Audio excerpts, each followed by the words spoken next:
வணக்கம். சுமதி சமையல். உடம்புக்கு குளிர்ச்சியான மணத்தக்காளி கீரை துவையல் செய்ய போகிறோம். அது எப்படி செய்யறதுன்ட்டு வீடியோக்குள்ளே போய் பார்க்கலாம்.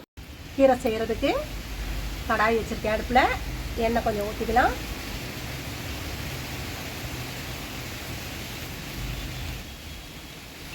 எண்ணெய் காஞ்சிருச்சு. வெங்காயமும் ஒரு 10 வெங்காயம், ஒரு 10 பூண்டு போட்டு நல்லா வதக்கிக்கலாம்.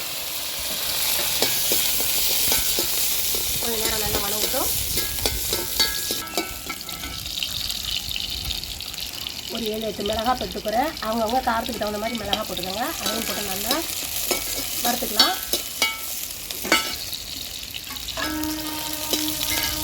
இது வதங்கிட்டு இருக்கும்போது ஒரு தக்காளி கட் பண்ணி வச்சுருக்கேன். அதையும் போட்டு நல்லா வதக்கிக்கலாம்.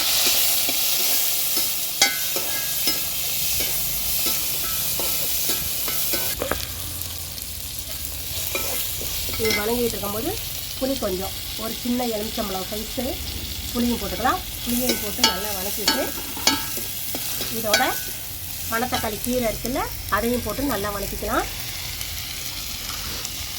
மிளகு தக்காளியும் சொல்லுவாங்க, மணத்தக்காளியும் சொல்லுவாங்க. உங்கள் ஊரில் எதை சொல்கிறாங்களோ அதை வச்சுக்கோங்க. இதை நல்லா வதக்கிட்டு துவையல் அரைக்கும். என்னடா தக்காளி வெங்காயம்லாம் போட்டு வதக்குறாங்களேன்னு நினைக்காதீங்க. மிளகு தக்காளி கீரை கொஞ்சம் கசப்பு தன்மையாக இருக்கும். அதனால் இந்த வெங்காயம் தக்காளி போட்டு வதக்குறோம். இது தேவையில்லைன்னு நினைச்சிங்கன்னா வெறும் பூண்டு, மிளகாய், புளி அது மட்டும் வதக்கி வச்சு துவையல் அரைச்சிக்கலாம். கீரை நல்லா வதக்கிட்டேன். இது நல்லா வதக்குனீங்கன்னா தான் அந்த கசப்பு தன்மை இல்லாமல் இருக்கும். அதனால் இது மாதிரி நல்லா வதக்கிக்கங்க. அதோட கொஞ்சமாக ஒரு முடி தேங்காயில் பாதி எடுத்து வச்சுருக்கேன். அதையும் நான் போட்டுக்கிறேன். உங்களுக்கு தேவைன்னா போட்டுக்கோங்க, இல்லைன்னா தேங்காய் போடாமையும் அரைக்கலாம். தேங்காய் போட்டிங்கன்னா ஒரு நல்ல டேஸ்ட் இருக்கும். இந்த மிளகு தக்காளி கீரை சாப்பிட்ற ஒரு ஃபீலே இருக்காது உங்களுக்கு. அந்த கசப்பு தன்மையே இல்லாமல் நல்ல டேஸ்ட்டாக இருக்கும். இதே மாதிரியே நீங்களும் போட்டு அரைச்சி பாருங்கள். அரைச்சி பார்த்துட்டு நல்லா சுடு சாதத்தில் போட்டு சாப்பிட்டிங்கன்னா அவ்வளோ டேஸ்ட்டாக இருக்கும். வேணுங்கிறவங்க நெய் ஊற்றி சாப்பிட்லாம். நீங்கள் நெய்யெல்லாம் தேவையே இல்லை. இதே மாதிரியே வெங்காயம், தக்காளி, இந்த தேங்காயெல்லாம் போட்டு அரைச்சிங்கன்னா சும்மா வெறும் சுடு சாதத்தில் போட்டு சாப்பிட்டிங்கன்னா அவ்வளோ டேஸ்ட்டாக இருக்கும்.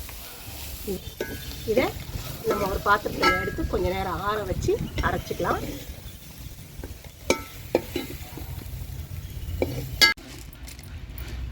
நல்லா ஆறிடுச்சு. இதுக்கு தேவையான அளவு உப்பு போட்டு இதை நல்லா நைஸாக அரைச்சி எடுத்துகிட்டு வந்துடலாம். மிளகு தக்காளி கீரை வதக்கி வச்சுருந்தல்லப்பா, அதை நல்லா அரைச்சி எடுத்துகிட்டு வந்துட்டேன். அதுக்கு இப்போ ஒரு தாளிப்பு கொடுத்துக்கலாம்ப்பா. தாளிப்பு கரண்டியில் எண்ணெய் ஊற்றிட்டேன். எண்ணெய் கொஞ்சம் சூடாகட்டும். எண்ணெய் காஞ்சிருச்சு. கடுகு நம்பருக்கு போட்டுக்கலாம்.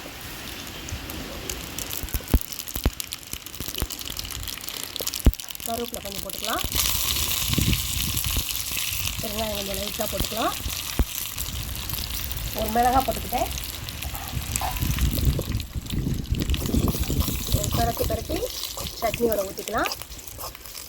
மிளகு தக்காளி துவையல் ரெடி ஆகிடுச்சு. இந்த தாளிப்பெல்லாம் தேவையே இல்லை. நான் வீடியோக்காக தாளித்து வைக்கிறேன். சும்மாவே வதக்கி அப்படியே அரைச்சி சுட சுட சாதத்தில் போட்டு சாப்பிட்டோன்னு வச்சுக்கோங்களேன், அவ்வளோ ஒரு டேஸ்ட்டாக இருக்கும். நீங்களும் இதே மாதிரியே செஞ்சு பாருங்கள். செஞ்சு சாப்பிட்டு பாருங்கள். சாப்பிட்டு பார்த்துட்டு சுமதி சமையலுக்கு லைக் பண்ணுங்கள், ஷேர் பண்ணுங்கள், சப்ஸ்கிரைப் பண்ணுங்கள். தேங்க்யூ.